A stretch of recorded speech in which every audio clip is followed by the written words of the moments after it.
Des menhirs dans le Val d'Oise. Partout à Tis, Obélix n'en aurait sans doute pas cru ses yeux. Ici, lors d'une fouille menée avant la construction d'un lotissement, une équipe de l'Institut national de recherche archéologique préventive a pourtant mis à jour 2 colosses de 2 mètres de long pour 80 cm de large. C'est très mal connu en dehors de la Bretagne, mais pourtant le mégalithisme est quand même présent en dehors de la Bretagne, notamment dans le Vexin, on a des dolmens et des choses comme ça. Donc là, c'est vrai que c'est exceptionnel pour la région, parce qu'en fouille, on ne trouve jamais de menhir. En Ile-de-France, on n'a jamais trouvé.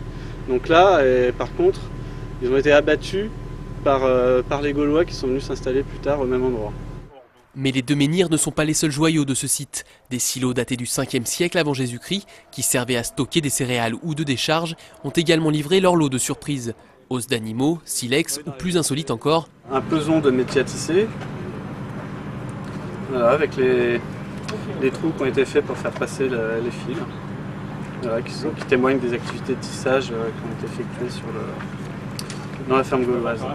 Les restes d'une ferme gauloise sont également visibles grâce à ces piquets implantés sur les trous des anciens poteaux de la bâtisse. De nombreuses découvertes qui ont fait le bonheur d'un public venu en nombre. Une ferme gauloise là, des menhirs, des choses comme ça. J'étais loin d'imaginer que je découvrirais autant de choses, j'habite à côté. C'est très bien, d'ailleurs ça devrait se faire plus, puisque j'ai appris qu'il y avait que 10% des sites comme ça qui étaient fouillés.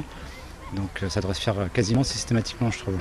On habite Champagne, donc on a su par les enfants qui est très intéressé des sites archéologiques, donc nous sommes venus à sa demande. On a posé beaucoup de questions à ce sujet, voilà, et on a trouvé très intéressant, très instructif. Le site de Champagne-sur-Oise a aujourd'hui livré tous ses secrets. Il va donc être prochainement fermé. Les archéologues vont maintenant passer à la phase d'analyse, de nettoyage et d'archivage des différents objets retrouvés. Des vestiges qui viendront sans doute garnir le musée Arkea à quelques dizaines de kilomètres de là.